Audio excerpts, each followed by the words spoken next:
ကိုကတစ်ဆက်ထဲလေအောင်ယူတဲ့ပတ်တန်လေးကိုပြောပြပေးတော့မှာဖြစ်တယ်ပေါ့နော်ဒီဥစ္စာလေးကိုပြောပြခင်ကိုယ့်ရဲ့ channel လေးကို like and subscribe လုပ်တော့ပြီးတော့နော်ဒါမှနောက်တင်တဲ့ဗီဒီယိုတွေလည်းမြင်ရအောင်ပေါ့နော်အခုကိုကဒီမှာဆိုလို့ရှိရင်time centimeter အခြေခံပတ်တန်ကိုဆွဲထားတယ်နော်ဒီလိုလက်မပဲဖြစ်ဖြစ်စင်တီပဲဖြစ်ဖြစ်ဘယ်နည်းနဲ့ပဲတုံးလို့ရတယ်လက်မဆိုလို့ရှိရင်လက်မ body frame ပတ်တန်နေပြီးမှအခုဒီ level ရွာလေးကိုပြပြီးမှာနော်အဓိကတစ်ဆက်ထဲလေအောင်ယူတဲ့နည်းလေးကိုပြပြီးမှာနော်အဲ့တော့အခုကိုကလောဆယ်တော့ဒီမှာtime centimeter အခြေခံပတ်တန်ပခုံးတောက်ပါတော့ပခုံးတောက်ကိုအခုကထပ်လိုက်မယ်နော်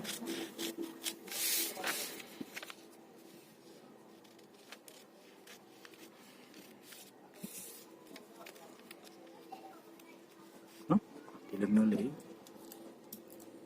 းထပ်လိုက်မယ်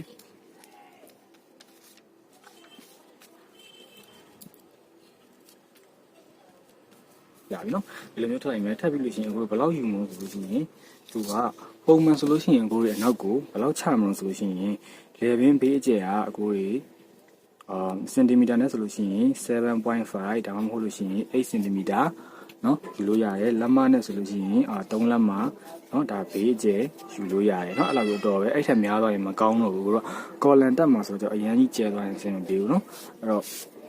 ့နောက်ကဘယ်လောက်ချမှာဆိုလို့ရှိရင်စင်တီသမားရေဆိုလို့ရှိရင်2စင်တီမီတာလောက်ပဲချမယ်နော်2စင်တီမီတ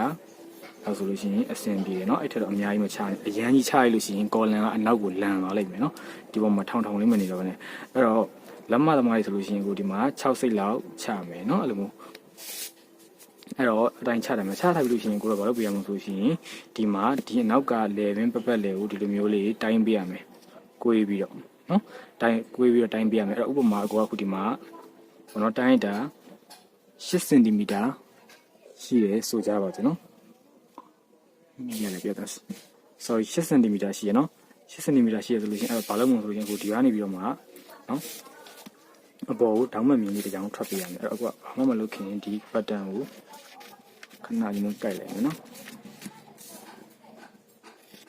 ်စနေနေရတော့မှကြောင်းပြမလို့နော်အခုဒီပေါ်မှာတိတ်နဲ့ဆက်လိုက်မယ်နော်ဒီပေါ်မှာဆက်ပြီးလိုက်ပြီးတော့အခုဒီမှာဆိုလို့ရှိရင်အနောက်ကိုအခုဒီမှာ 7.5 level ချဲ့ထားတယ်နော်ပြီးလို့ရှိရင်အောက်ကအကြားက2 cm ဆင်းထားတယ်အဲ့တော့ဒီရှေ့ကိုလည်း 7.5 ပေါ့နော်အခုဒီလိုမျိုးလေးပေါ့နော် 7.5 အကျယ်ယူလိုက်မယ်ယူလိုက်ပြီးလို့ရှိရင်အဲ့ဒီနေရာနဲ့အခုဒီမှာဒီအပေါ်ကိုမြင်းဖြောင်းတစ်ချောင်းထောင်မယ်ဒီလိုမျိုးနော်ထောင်တဲ့အခါမှာဒီမြင်းနဲ့ဒီမြင်းနဲ့တောင်းမှန်ကြနေရမယ်ဒီလိုမျိုးနော်ဒီလိုမျိုးတောင်းမှန်ကြနေမြင်းတစ်ချောင်းထောင်လိုက်မယ်ထောင်ပြီးလို့ရှိရင်ခုနကအခုဒီမှာနောက်မှတိုင်းခဲ့တယ်ဒီ level ကဘယ်လောက်ရှိအောင်ဆိုလို့ရှိရင်8 cm ရှိတယ်နော်အဲ့8 cm ရှိတယ်ဆိုတော့ဒီကနေဒီအပေါ်ကို8 cmအမှတ်တစ်ခုမှတ်လိုက်မယ်နော်မှတ်ပြီးလို့ရှိရင်အခုဒီမှာဆိုလို့ရှိရင်ဘယ်လောက်ယူမလို့အကျယ်က3 cm ယူမယ်နော်ဒီလိုမျိုးနော်ဒီလိုမျိုး3 cm ယူလို့ရှိရင်ဒါဆိုလို့ရှိရင်ဒါနောက်ွယ် level မှာတွားတက်ရမှာတစ်ဆက်တည်းလဲအောင်နော်အဲ့တော့ဒီနေရာမှာတစ်ခုပြောချင်တာကတကယ်လို့ကိုက level ကကက်ကလေးပဲယူမယ်ပေါ့နော်ကက်ကလေးပဲယူမယ်ခဲနေဆိုပြလိုက်မယ်နော်ကက်ကလေးပဲယူမယ်ဒီလိုမျိုးလေးပဲပေါ့နော်ဒီလိုမျိုးလေးပဲဝိုင်းဝိုင်းလေးပဲကက်ကလေးပဲဒါကံမောသားလေတောင်လို့ပေါ့နော်အဲ့လိုမျိုးဆိုလို့ရှိရင်ရတယ်တောက်တွေပါပြီးမထိုးလဲရတယ်တကယ်လို့အဲ့လိုမဟုတ်ဘဲနဲ့ကိုကနည်းနည်းပြဲပြဲလေးတွေပါလေးတွေယူမယ်ဆိုလို့ရှိရင်တော့ဒီမှာလေရင်းကိုလှမ်းပြီးတော့မှတောက်ကလေးတွေဒီလိုမျိုးလေနုနဲ့လှမ်းပြီးတော့မှဒီမှာ1 cm လောက်ပြီးတောက်လေးတစ်ချောင်းတော့ထိုးပေးလိုက်နော်အဲ့ဒါတော့လေရင်းပြဲမှလေရင်းမပြဲရင်ထိုးစရာမလိုဘူးနော်အခုကကြတော့ဒီဥစ္စာလေးကိုပြောပြမယ်အခုဒါကော်လန်ယူရဲ့ပုံစံကတော့ဒီနောက်ကတော့ဒီတိုင်းထွက်တာဘယ်ဟာလာဒီပုံစံနိုင်မယ်နော်အဲ့ဒါမှကိုကဒီလိုအဝိုက်ကလေးပဲယူနော်ဒီလိုလေးဆောင်းလေးပဲယူအဲ့လိုမျိုးနော်ကိုကြိုက်တယ်လို့ယူလို့ရတယ်ယူရဲ့ပုံစံနော်အခုဒီဥစ္စာဆိုလို့ရှိရင်โอเคဒါလို့ဒီလိုမျိုးပေါ့ဒီလိုကွေးလေးနဲ့နော်ဒီလိုမျိုးလေးဆိုတာကံမောသားလဲအောင်လိုမျိုးပေါ့ဒါဆိုလို့ရှိရင်နော်ဒါကံမောသားလဲအောင်လိုမျိုးနော်အဲ့လိုမျိုးလေးရတယ်တကယ်လို့ဒါဆိုရင်ဒီတိုင်းနေညှက်လိုက်ရုံပဲနော်အခုအကိုယူထားတဲ့ပုံစံပြပေးမယ်အကိုယူထားတာကြအကိုဘယ်လိုယူထားအောင်ဆိုတော့ဒီပုံမှာကာကြီးကွေးလေးအကိုဖြတ်ထားတယ်နော်အဲ့တော့ဖြတ်ထားပြီးတော့မှဒီပေါ်ကနေဒီမျိုးလှမ်းပြီးတော့ဒီနားကနေလှမ်းပြီးတော့မှဒီပေါ်ကိုလှမ်းပြီးဆက်ထားတာနော်ဆက်ထားတော့ level လေးဝိုင်းကျင်တော့အကိုအခုဒီမှာဒီပခုံးရဲ့အောက်ကနေဒီလိုနည်းနည်းဝိုင်းလေးဝိုက်ကလေးယူလိုက်တယ်နော်ဝိုက်ကလေးအဲ့တော့ဒီမှာကျတော့ level မှာပဲနော်အဲ့တော့အခုဒီမှာရင်ပြက်လိုမျိုးဖြစ်သွားတဲ့အတွက်ကြောင့်မို့ဒီညာကြီးဟာမှာဒီတော့ကိုကဒီမှာဆိုလို့ရှိရင်တောက်တစ်ချောင်းလမ်းထိုးမယ်နော်တောက်ထိုးမယ်တောက်ကိုဘယ်လောက်ထိုးမလို့ဆိုလို့ရှိရင်ကိုဒီမှာဆိုလို့ရှိရင်ဒီ level ကနေအတွင်းထဲကိုဝင်ပြီးတော့မှ2 cm ပေါ့နော်ဒီလိုမျိုးရိုးထိတ်နဲ့လမ်းပြီးတော့မှတောက်တစ်ချောင်းလမ်းပြီးတော့ထိုးလိုက်မယ်နော် အဲ့လိုမျိုးထိုးလိုက်တယ်ထိုးပြီးတော့မှအကွာဒီပတ်တန်ကိုဖြတ်ထားတာဒါတော့အကိုချုပ်တဲ့အင်ကြီးပုံပြတာပါနော်အမှန်တော့ဒီမှာလေတောင်ကတော့ဒီမှာနေမယ်ပြီးသွားပြီဒီလိုမျိုးထွက်ပြီးတော့ညှက်ယူမယ်နော်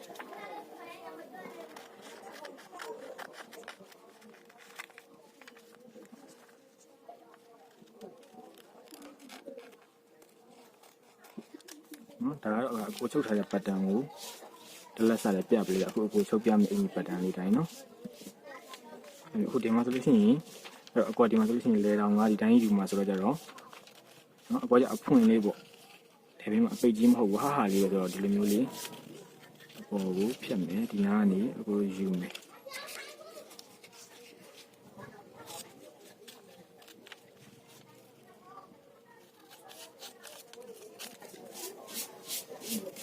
နော်ဒီလိုမျိုးယူလိုက်ပြီအခု lining ယူလို့ရှိရင်ဘယ်လိုယူမလဲဆိုလို့ရှိရင်နောက်ကကျတော့ lining မလိုတော့ဘူးเนาะအခုဒီကောင်နဲ့တွဲပြီးချုပ်မှာဆိုတော့ကြတော့လေဒီကောင်နဲ့ပဲတွဲပြီးချုပ်မှာဆိုတော့ lining ကမလိုတော့ဘူးဒီမှာပဲတစ်ခါလေ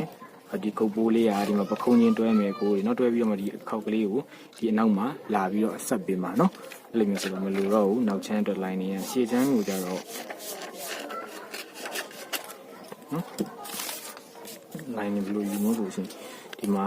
နော်ဒီတိုင်းလေးအပေါ်အခုဒီနားလေးကနေတောက်လျှောက်ယူမယ်လို့ရှိရင်ဒီတဝက်လောက်ကနေဒီအတွင်းထဲကိုဆင်းနေပြီနော်အဲ့တော့ဒီနားကတော့ဒီတိုင်းပဲယူမယ်ဒီပေါ်ဒီမှာချုပ်စာ1 cm ချမ်းမယ်1 cm 1ပတ်လဲ1ချမ်းပြီးမှအခုယူမယ်နော်အောက်က line နေမှာကြတော့နော်အဲ့တော့တကယ်လို့ကိုကအဲ့လိုမဟုတ်ဘဲနဲ့ခုနကပြောသလိုပဲလူကံမောသားလဲအောင်လိုမျိုးပေါ့နော်အခုဒီမှာတကယ်လို့ white ကလေးပေါ့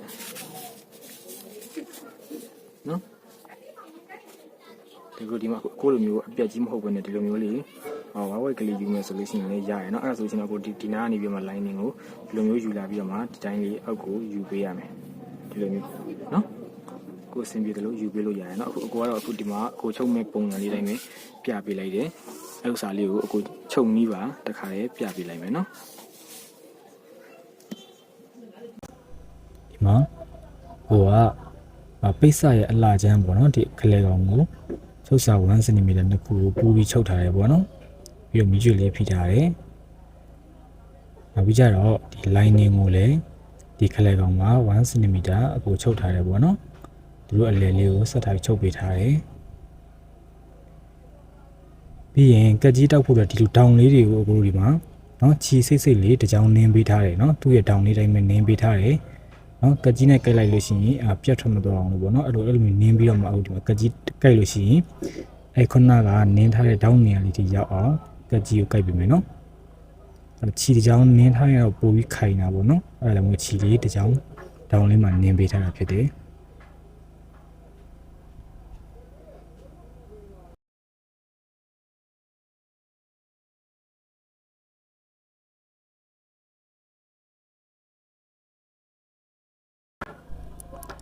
ပြီးရင်ပခုံးတွဲပေးမယ်နော်ပခုံးချင်းကိုတွဲဖို့အတွက်ဒီနော်အစုံမက်ကလေးတွေနော်အဲ့90ဒီဂရီထောင်ထားတဲ့အမတ်နဲ့ပခုံးရဲ့နောက်ကအမတ်လေးနဲ့ကိုပင်လေးတစ်ချောင်းထိုးထားမယ်နော်ထိုးပြီးတော့မှပခုံးတွေကိုပဲအရင်တွဲမယ်လေပင်ကိုနောက်ပြီးကြမှာတွဲမယ်နော်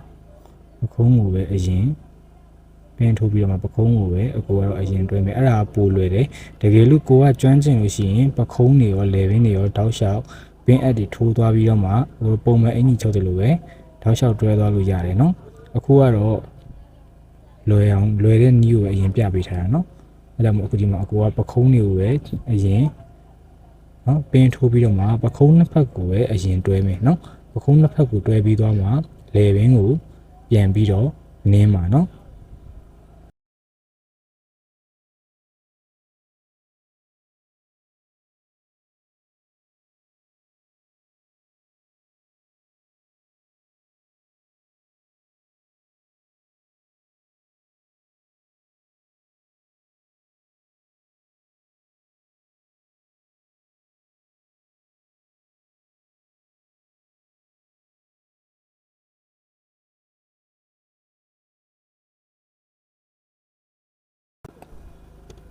ရပြီနော်အခုဒီမှာဆိုလို့ရှိရင်ပခုံးတွဲပြီးသွားပြီဆိုလို့ရှိရင်ဒီမှာ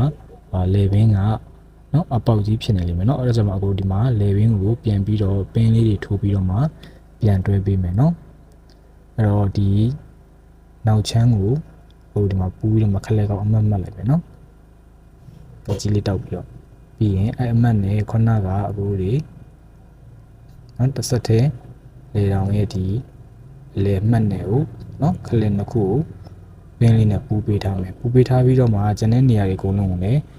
ပင်းနဲ့လိုက်ထိုးထားပြီးတော့မှအကိုတွေလေပင်းတစ်ပတ်လေကိုတွဲပေးမယ်နော်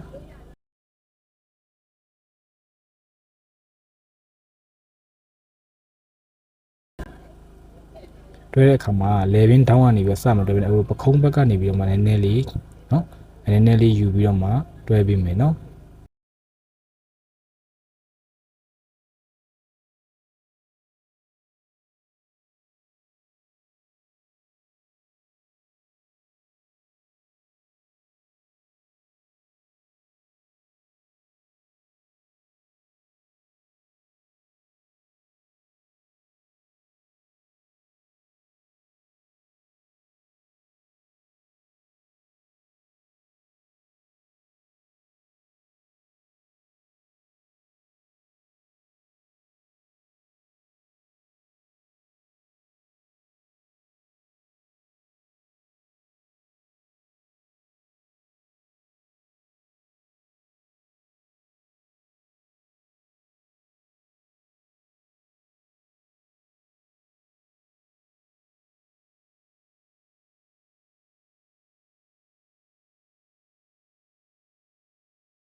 အဲ့တော့အခုဒီမှာအိုးတွေ line နဲ့ပေါ့နော်ကော်လန်ချမ်းကိုအိုးတွေဒီမှာဆိုလို့ရှိရင်ချုပ်စားတာ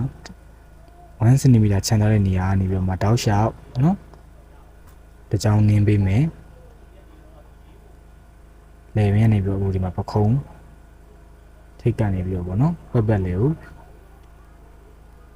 ချုပ်စားအတိုင်းတကြောင်နင်းပေးလိုက်မယ်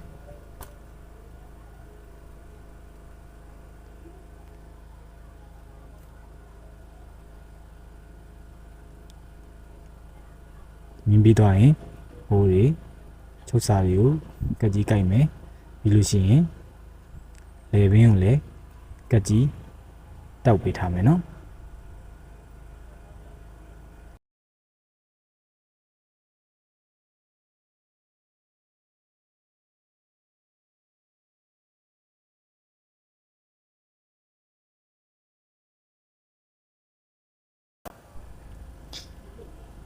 ပြီးတော့ရင်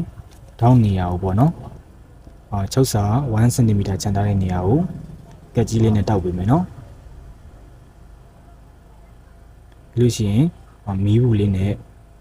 နော်ဖိလိုက်မယ်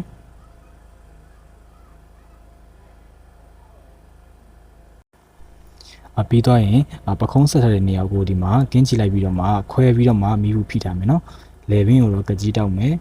ပြီးလို့ရှိရင်ခုနက line နေမှာခောက်ထားတဲ့ဥစ္စာလေးကိုတင်ပြီးမှဟိုဒီမှာပက်ပက်လေလက်ချုပ်ကလေးလဲလိုက်မယ်ဆိုလို့ရှိရင်